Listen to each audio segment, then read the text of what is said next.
आइए next question क्या है। 2021 का क्वेश्चन देखिए। बहुत ही क्वेश्चन है और पहली बार ऐसा क्वेश्चन आया है कि जो अर्ली मॉडर्न इंडिया से पूछा है। औरंगजेब की डेथ के बाद और ईस्ट इंडिया कंपनी ने जब बैटल ऑफ प्लासी फाइट किया था के बीच का जो टाइम होता है, मतलब 1707 से लेके 57, किस टाइम फ्रेम का है, किस कालखंड का है? 1707 से लेके 1750 को कहते हैं early modern India. Early modern, ठीक है।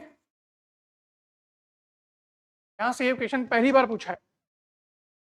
ठीक है, क्वेश्चन क्या है? Following statements are correct. First, Nizamat of Arcot emerged out of Hyderabad state. Mysore kingdom emerged out of Vijayanagar kingdom, Vijayanagar empire.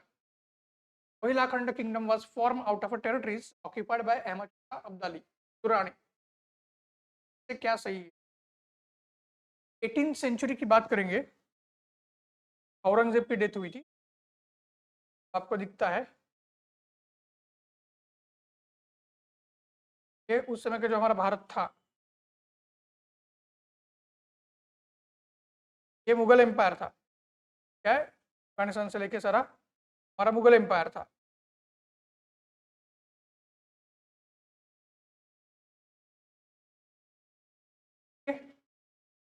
और ये जो मुगल एम्पायर हमारा है, आपको क्या दिखेगा? ये आपको कहीं ना कहीं दिखेगा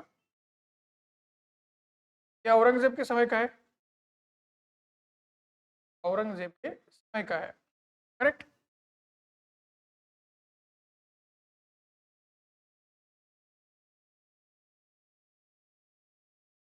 और औरंगजेब की ये 1707 का है, मुगल एम्पायर। मुगल एम्पायर और औरंगजेब की डेथ होने के बाद फिर मुगल एम्पायर के टुकड़े होने लगे। फिर क्या है, उसी मुगल एम्पायर के टुकड़े होने लगे थे। और वो टुकड़े कैसे होते हैं हम देखते हैं। अभी यहाँ जो उत्तराखंड और कहीं ना कहीं उत्तर प्रदेश का एरिया है, यहाँ पे रोहिला पठान्स आ गए। रोहिला पठान्स, यहाँ पे अवध के नवाब्स आ गए।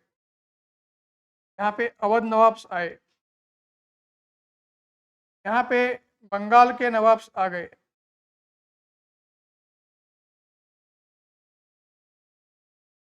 फिर यहाँ से मराठा एम्पायर का राइज देखने को मिलता है। यहाँ से क्या है, मराठा एम्पायर का राइज देखने को मिलता है। और यहाँ पे नीचे क्या है, मैसूर आ गया।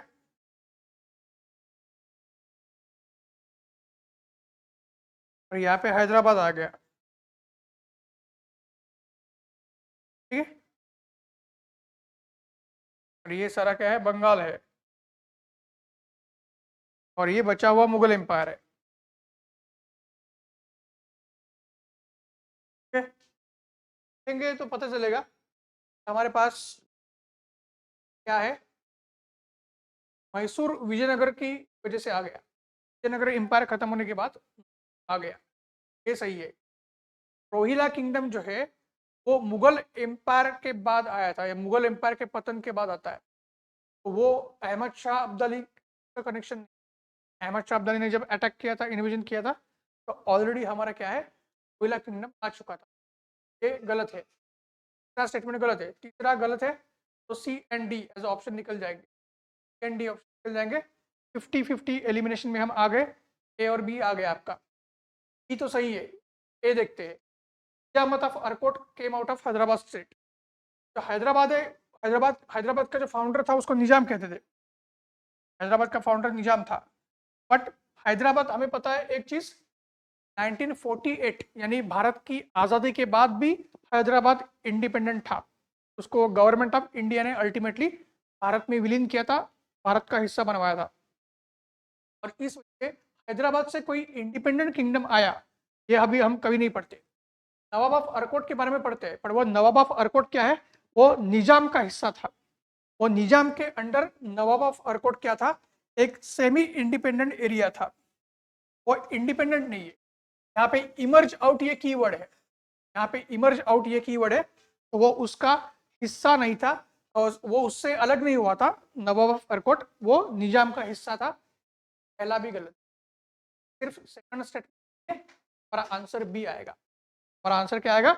बी आएगा। तो इस तरीके से हमें क्वेश्चंस को डील करना है, ठीक है।